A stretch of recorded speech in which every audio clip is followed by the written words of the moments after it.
Y ahora vamos a pasar a nuestra conversación con Pedro Pablo Kuczynski.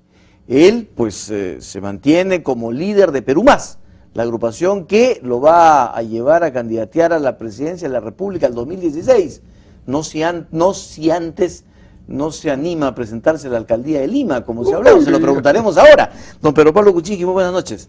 Te estás adelantando, muchísimo. Enrique.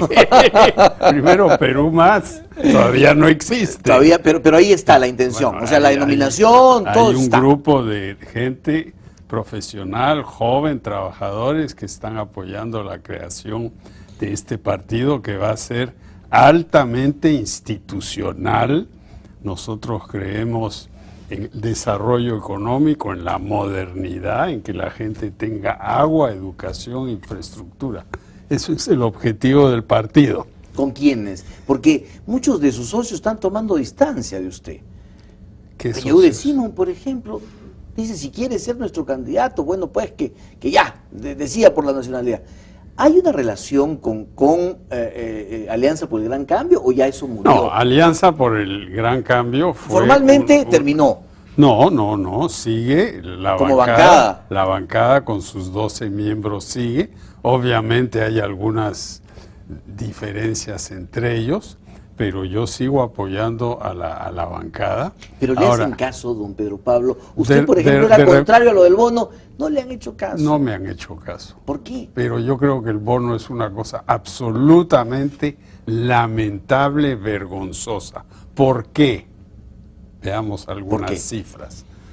Primero, es un sueldo, no es un gasto de representación, porque no requiere contabilidad, no hay que documentar los gastos. O sea, es un ingreso. Sí. Es un ingreso, punto. Entonces, ¿por qué no decirle al pato que es un pato? Esto es un pato, ¿ya? 1. 2. Los congresistas con esto ganan más de 30,000 soles. ¿Cuánto gana un policía que el ministro acaba de felicitarlos? ¿Cuánto es el sueldo de un policía? 1,080 soles. O sea que un congresista gana casi 30 veces más que un policía. ¿Es correcto eso? Yo diría que no. ¿Cuánto gana un congresista en Estados Unidos? $200,000. Anuales. Sí. ¿Cuánto gana un policía en Washington? $40,000. Entonces, ¿cuál es la relación? 5-1. Aquí es 30-1. A mí me parece que estamos mal. Sobre todo cuando hay una serie de funcionarios del Estado, sobre todo los maestros, los policías, las enfermeras, los soldados, que no han recibido verdaderos aumentos de sueldo en 7 años. En 7 años, desde que yo estaba de ministro del gobierno de Toledo. Esos fueron los últimos aumentos. Ha habido bonos no pensionables, 1,000 soles aquí, 300 soles acá, pero tenemos un gran desorden remunerativo. Entonces, lo que yo le pediría al Congreso, como ciudadano, es, miren, ¿por qué no se sientan ustedes con el Ejecutivo y se hace un estudio de un reajuste razonable de remuneraciones, empezando por la gente absolutamente indispensable, los maestros, las enfermeras, los policías, los militares, son indispensables. Ahora, antes de entrar a ese tema, o de desbrozar ese tema, quiero preguntarle, ¿hay una relación costo-beneficio en este tema del sueldo de los congresistas?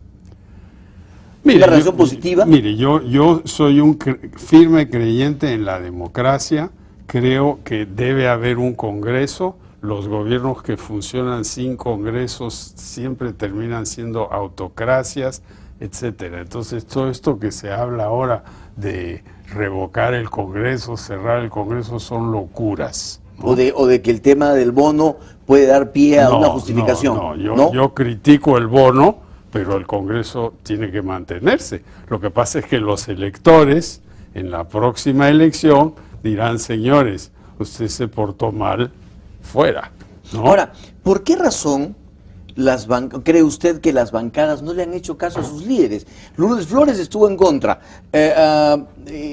Kenji Fujimori en contra, no es el líder, pero bueno, pues, es un Fujimori. Uno de los líderes. Alejandro Toledo está en contra, usted está en contra, pero ninguno de los congresistas ha terminado haciéndole caso a sus líderes. La verdad es que no entiendo por qué. No es que me tenga que hacer caso a mí. Pero una sugerencia suya tendría que haberse oída. Tienen que escuchar lo que dice la opinión y además la lógica, lo que yo acabo de explicar sobre los maestros, los policías, el diferencial de sueldo también, ¿no? Yo creo que en el Perú tenemos diferenciales de sueldos demasiado grandes. Bueno, ¿no? ¿por qué razón, y usted ha sido primer ministro y ministro de Economía, por qué razón no podemos resolver ese problema de las remuneraciones en el Estado como un todo? ¿Por qué se está resolviendo, negociando con los maestros por un lado, con los médicos por el otro, con las enfermeras por otro, con los policías por otro? ¿Por qué? Yo creo que porque hace tiempo que no hay alguien que dice, esta es la visión que yo tengo, vamos a tener un Estado moderno, un Estado competitivo, donde se asciende por mérito. Digamos, ha habido intentos de hacerlo, ¿no? Y la ley de carrera pública magisterial, que este gobierno ha reformado, pero sigue siendo más o menos la misma idea, estuvo bien. Pero es para un sector. Es para un sector, debe ser para todo el servicio público. ¿A quién le corresponde esa visión? ¿Al presidente, al primer ministro, al ministro de Economía? Yo diría a todo el establecimiento del gobierno. ¿A todo el Ejecutivo? Todo el Ejecutivo. ¿Y no lo está cumpliendo? Mire, yo diría que hay una falta de visión de qué es lo que hay que hacer. Poco a poco se está parchando, poco a poco estamos mejorando algo sin duda. Hay este sistema llamado Servir, ¿no? Que es un poquito esa iniciativa. Pero hoy en día, ¿quién entra a trabajar en el Ejecutivo? Digamos, si uno quiere entrar a la escuela naval, a la escuela de guerra, hay una lista, hay un examen, entran los primeros 100, los primeros 80, a la naval entran, no sé, los primeros 120, postulan 800. Pero al servicio civil no hay eso. Debería ser una cosa publicitada, que cada enero se presentan los mejores graduados de universidades del Perú, se presentan a un examen, el examen de la carrera civil, entran los primeros X y tienen una carrera de 30 años. ¿Por qué no tenemos eso en funcionamiento? Ya tenemos Servir, ¿por qué no lo hace Servir? Bueno, Servir lo está haciendo un poco a medias, pero los que entraran al servicio civil en este sistema de la élite administrativa, como en Francia, ¿no? En Francia hay una élite y hay una escuela, ¿no es cierto? La Escuela Nacional de Administración, ¿no? Pero aquí tenemos la Escuela Nacional de Administración en el papel, tenemos Servir en el papel, pero debería ser una cosa que apareciera en todos los periódicos, los ganadores, los primeros, los que han entrado, los espadas de honor de este servicio civil. Pero hace poco el ministro de Economía anunció una especie de shock de gerencia, ¿no es cierto?, para tener eso. Pero no tenemos resultados. Bueno, hay que dejarle al ministro de Economía el tiempo que organice su cosa y estoy seguro que lo hará bien. Pero esto requiere un movimiento mucho más grande, ¿no? Bueno, porque aquí el tema es, si no hay una buena administración pública, el país se atrasa, pues. Y ese es el problema ahora, con los permisos, con todo lo que reclaman los inversionistas. Don Pedro Pablo, ¿es usted tan optimista como para decir, así como lo ha dicho el vicepresidente de CONFIEP, que el Perú crecerá 9% el próximo año? Mire, yo creo que el vicepresidente de CONFIEP, que es amigo mío, tuvo un momento de entusiasmo, de gran esperanza. Ojalá creciéramos al 9%, al 11%, al 15%, ¿no? Guinea Ecuatorial, un país chiquito en la esquina del África, creció al 36% el año pasado. Pero seamos realistas, en un mundo que está bien frenadito. Estados Unidos este año se proyecta que va a crecer 1%, Europa 0%. Entonces, si nosotros este año crecemos al 6%, va a ser una gran cosa. Ojalá sea más, pero hay cosas que están frenando nuestro crecimiento. Por ejemplo, ¿la infraestructura, por ejemplo? Bueno, no, por ejemplo, la falta de decisiones gubernamentales sobre temas de infraestructura, para hacer, por ejemplo, el gasoducto al sur, hay que hacer 300 consultas previas. 300. ¿Es eso factible? Bueno, eso es un tema. Segundo tema, el tipo de cambio. El tipo de cambio nos va a arruinar. La caída, dice usted. Claro. Es la subida del sol, la caída del dólar, hace que nuestras exportaciones hoy generen 2 soles 55 por dólar. Hace 3 años atrás generaban 2.80, 2.90. Pero el Banco Central sale, vende y no hay cómo detener la caída. El Banco Central hace todo lo que puede, pero podría hacer más. ¿Cómo qué? Bueno, una cosa que hay que hacer es, por ejemplo, liberar que las AFPs, los fondos de pensiones, puedan invertir más afuera. Porque estamos bloqueando de que hagan inversiones y todo lo tienen que hacer aquí, en una bolsa pequeña que depende mucho de la minería, aquí para que los pensionistas en 20, 30 años estén seguros, tiene que haber más diversificación. Entonces estamos embotellando los dólares aquí, se aprecia el sol, se devalúa el dólar y nuestros exportadores, nuestras industrias, la gente que hace camisas, que vende paltas, polos, etcétera, se van a quedar sin trabajo. Esto es un tema realmente urgente. Muy bien, ahora, entonces... Pero hay gente que dice, no, hay que dejar que el mercado tome su nivel. ¿Pero cuál mercado? Las tasas de interés en Estados Unidos de la tesorería son casi 0. Eso no es un mercado normal. Muy bien, entonces, falta de decisiones en tema de infraestructura, tipo de cambio. ¿Algo más? Yo diría educación. Educación es lo más importante. Aquí estamos en un verdadero auge económico. Hay grupos que hacen colegios privados, por ejemplo, Innova, que tiene 50,000 alumnos, ¿no? Pero necesitamos colegios tecnológicos. Este gringallo, estos chicos que están en Maranguita.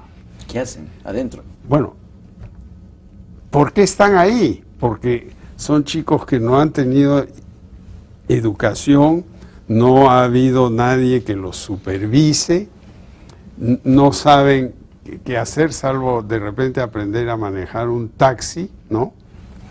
Tenemos que cambiar todo eso.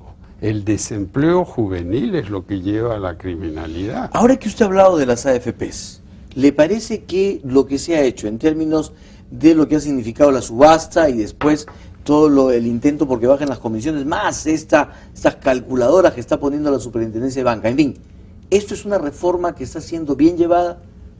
Mire, yo creo que es muy bueno que haya iniciativas nuevas. El sistema tiene 20 años, entonces es bueno revisar un poco a dónde estamos, cambiar algunas cosas. Pero, ¿cuál es el tema fundamental aquí? El tema fundamental no es que la comisión promedio va a bajar de 1,5 a 1,3. Lo que me importa a mí como pensionista es que mi pensión esté bien manejada. El fondo. ¿No? El fondo. Y hay el fondo 1, el fondo 2, el fondo 3, puede haber el fondo 4, si usted quiere invertir más afuera, escoja. Eso es lo más importante. Y todavía más importante que eso es el hecho de que de los 5 millones de afiliados, solo la mitad son aportantes. O sea, en una fuerza laboral de 19 millones de peruanos, solo 2,5 millones, o sea, un poquito más del 11-12%, van a tener una pensión en 15, 20, 30 años. Los otros no van a tener nada. Entonces, eso es lo importante. ¿Y por qué ocurre eso? Porque tenemos un sistema tributario que desalienta la formalización. Tenemos un IGB demasiado alto, tenemos impuestos a la renta que son altos. Pero ahora en diciembre la SUNAT nos ha hablado de un récord histórico en la recaudación tributaria. Ah, maravilloso, eso se debe al crecimiento económico, pero... Seguimos siendo pocos los que pagan y muchos los que no pagan. No, hay mucha gente que paga, pagan sin darse cuenta. Compran gasolina, eso es puro impuesto. Selectivo. Se toman una cerveza, la mitad es impuesto, ¿no? Pero hay impuestos al trabajo aquí que desalientan el trabajo. Hay que pagar el IPS, ¿no? El seguro social. Al mismo tiempo, si uno tiene otro seguro, se paga ese. Hay que pagar el CTS, hay que pagar esto, lo otro. Total, los impuestos al trabajo son como el 50% de la nómina. O sea, si yo gano 1,000 soles, mi empleador tiene que estar separando otros 400, 500 soles. Entonces, ¿el gobierno en su buena intención ha dirigido mal su objetivo? No, yo diría que esto es un problema que hay en toda América Latina, salvo Chile, y es el problema de la informalidad, que lo que hace es crear una ola de gente que está dispuesta a trabajar por muy poco, y eso hace bajar los sueldos. Está bien, pero ¿no? yo a lo que me refería es a que el gobierno le puso la puntería a que bajen las comisiones. En el es un tema, yo creo que es un tema que está bien. Pero debió ser mucho más integral el planteamiento. Yo creo que el planteamiento debe ser un planteamiento de formalizar la fuerza laboral. En el Perú, la fuerza laboral informal es más del 60% de la fuerza laboral. Y ese 60% no tiene seguro, no tiene jubilación, no tiene nada, ¿no? Pero Pablo, vamos a una pausa. Regresamos para continuar con otros temas. Hay muchos temas para conversar con usted. Y nos gustaría, por ejemplo, este tema de la privatización de los penales, saber si es que usted estaría de acuerdo o no con todo este asunto a raíz justamente de lo de ingreso. Una pausa, regresamos. Tengo una opinión sobre eso. Perfecto, nos la dice al regreso. Estamos con Pedro Pablo Kuczynski, aquí en nuestro programa. No se pierda la segunda parte, porque aparte de esta entrevista con Pedro Pablo, tenemos también a Anel Tausen, que estará con nosotros. Amigos, continuamos en este interesantísimo diálogo con Pedro Pablo Kuczynski. Habíamos dejado plantear la pregunta: ¿privatización de los penales? Se han hecho varios estudios sobre eso, ¿no? Si se privatizan los penales, va a costar 3 veces más tener a un prisionero ahí, un interno ahí. ¿Por qué? Porque hoy se les trata pues a punta de patadas, se les da muy poco de comer, entonces son escuelas del crimen, ¿no?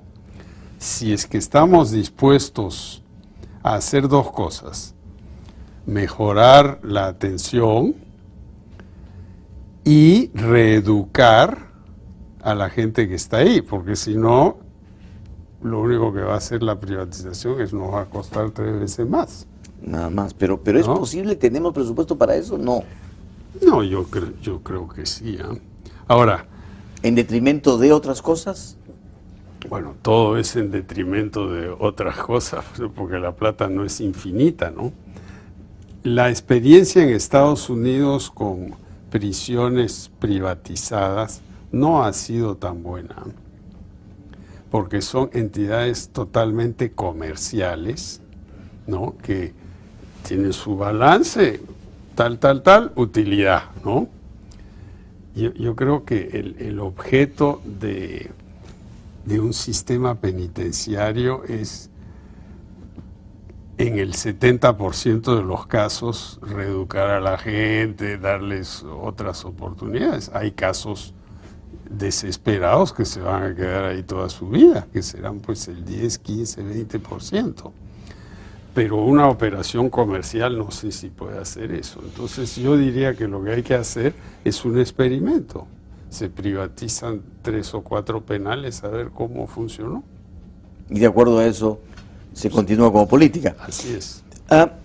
El tema energético, ¿estamos ante un riesgo de contar con energía para nuestro crecimiento?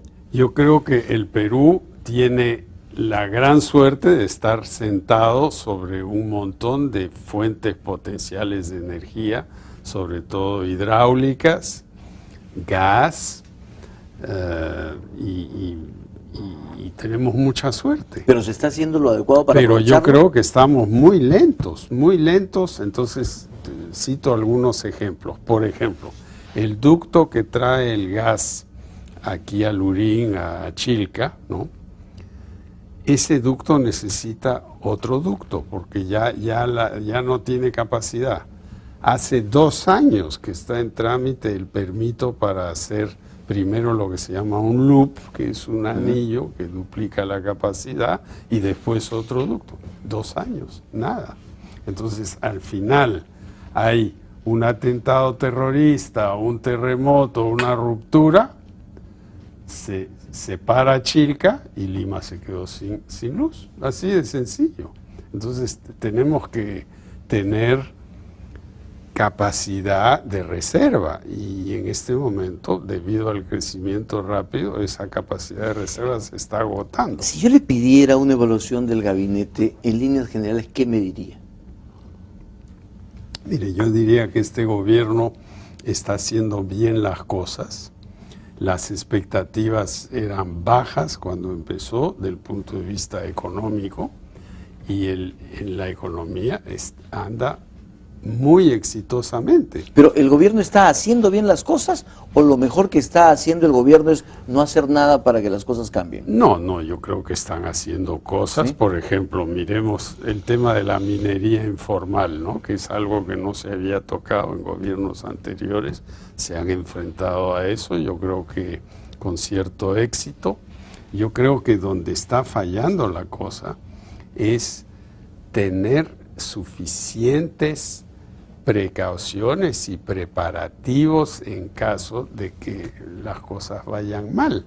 Entonces, tipo de cambio es uno de ellos, preparación del INDECI contra terremotos, infraestructura. Estamos muy atrasados en infraestructura.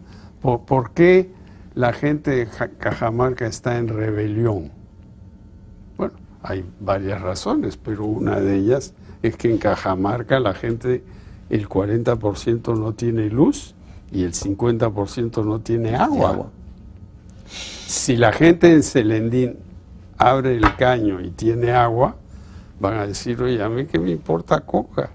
Si yo tengo agua, que venga Conga y traiga los dólares. Pero si no tengo agua... Don Pedro Pablo, cambiemos de tema y pasemos a sus aspiraciones. ¿Hay la posibilidad de que postule la alcaldía? ¿Es por lo menos una posibilidad que usted está pensando? 0,0. No hay manera. 0. ¿Ya? Para ser bien claro. Categórico. Absolutamente. Ahora, la revocatoria. ¿Está usted de acuerdo con la revocatoria de Susana Villarán? La revocatoria es un procedimiento constitucional. Y si la gente quiere hacer una revocatoria, bueno, la harán. A mí me parece que el tema de la revocatoria se puso ahí para combatir la corrupción. La señora Susana Villarán no se le ha acusado de nada de corrupción, no ha cometido crímenes, no ha hecho nada de esa. Entonces, yo diría que la revocatoria no o sea, se ¿usted aplica. no va a votar a favor de la revocatoria? No. Ella debe terminar su mandato. Yo creo absolutamente que sí. Ahora, yo sí creo que Lima es una ciudad de difícil manejo, que se está yendo poco a poco a un atoramiento total del tráfico, ¿no? El metro, que es algo de lo cual yo vengo hablando hace 20 años, recién se está empezando ahora. hay muchos problemas en Lima, ¿no? Y además Lima tiene un presupuesto minúsculo para una ciudad que está bordeando los 10 millones de Ahora, habitantes. ¿cree usted que a Susana Villarán le está faltando agilidad en su administración? Mire, yo creo que la administración podría ser mejor sin duda, pero también hay que pensar que la alcaldía hay los regidores, un montón de cosas ahí. Ella entró con grandes expectativas. Yo creo que está rodeada de gente no muy práctica. Ahora, ¿justifica eso una revocatoria, sí o no? No. No. Don Pedro Pablo, entonces, ¿apunta usted a la presidencia del 2016? Mire, no, para nada. A ver, explíquenos eso. Porque si usted está formando un movimiento, es para un objetivo político, y ese objetivo político tiene que ser un cargo. No, claro. ¿Mi objetivo cuál es? Que el Perú vaya mejor y el día en que yo me muera, que ojalá no sea tan pronto, me entierren en un país moderno. Y hoy no veo eso. Hoy lo que veo todavía es mortalidad infantil alta, un montón de sitios en la sierra que no tienen pista, chicos que no terminan la primaria, dengue, tuberculosis que no se puede controlar porque es resistente. Eso es lo que yo veo. Yo vengo de una familia de médicos. Mi papá era médico y dedicó una buena parte de su vida a la gente la más pobre en Brasil, en Perú, en África. Y yo lo que quiero es llegar a un país moderno y no podemos decir que somos un país moderno. Pero para eso va a postular a la presidencia. No necesariamente. Si consigo a alguien que tome el mando y esté dispuesto a hacerlo, le daré mi apoyo. Ah, no me diga, eso cambia las cosas, porque muchos pensaban en usted para la alcaldía. Ya, a ver, no, ¿qué alcaldía? O para la presidencia. No. En todo caso, ¿su movimiento va a tener candidato para la alcaldía? Sí, muy probablemente. ¿Es Salvador Heresi el candidato? Bueno, eso es la idea. ¿O es un precandidato nada más? Bueno, en este momento tenemos una alcaldesa, entonces no hay ningún candidato por ahora. Ya, pero ¿el candidato de su preferencia es Salvador Heresi? Absolutamente. Muy bien. Y para la presidencia, entonces, usted va a buscar una opción. Ya veremos. Mientras tanto, usted no es. No digo que no soy, ni que soy. Veremos. Hay tiempo. Aquí lo importante es no perder el tiempo, porque el Perú le quedan 15, 20 años para pegar el gran salto. Porque a usted justamente, para su postulación a la presidencia, hay quienes le han dicho, cuando usted ha dicho, yo soy peruano de nacimiento, han dicho, sí, pero norteamericano por adopción. Y eso pues genera todo este debate de si usted renuncia o no renuncia a la nacionalidad. No, obviamente si yo fuera presidente del Perú tendría solo mi pasaporte peruano, como lo he tenido durante los primeros 60 años de mi vida, hasta que la migra en Estados Unidos me dijo, oiga, su tarjeta verde ya la tiene usted de 30 años, se acabó, usted tiene que tomar su pasaporte, aquí está. Bueno, pero listo. yo decimos, pues toma distancia usted y dice, bueno, pues tiene que ser peruano. Pero obviamente tiene que ser peruano, yo no discrepo con él de eso. ¿Y cuál es la Hay gente cosa? que siente que usted los ha mecido en la campaña, al decir, sí, presenté mis papeles, no los presenté. O sea, ese es el tema. Claro que presenté mis papeles. Entonces, va a renunciar a la En el nacionalidad. valor de la verdad me hicieron esa pregunta y el muñeco ahí dijo, es verdad. No, entonces no hay mejor prueba que esa. Pero, don Pedro Pablo, entonces, ¿la candidatura es algo lejano para usted? No, yo lo pregunto pero no solamente lo por único que el yo diría- tema político propio de su agrupación, sino Lo por único que yo diría es que no he tomado una decisión firme al respecto. ¿Ya? ¿En qué momento lo va a tomar? ¿El 2014? Bueno, obviamente hay que tomarla El 2014, antes no- del no tiene más 2014. Sí, la decisión se tiene que tomar este año. ¿Buscará alianzas con otros partidos? Mire, yo creo que lo más importante es tener una agrupación que cree en el Perú nuevo. Las alianzas con partidos que ya fueron, yo creo que no aporta gran cosa. ¿Se refiere al PPC? Yo no voy a decir nombres, pero no rechazo amistades, pero tampoco pido que me cuelgue un membrete de otro partido. ¿Ana Jara debería renunciar al Ministerio de la Mujer? Ah, por el bono Sí. Yo creo que ella probablemente se equivocó, ¿no? Es un error,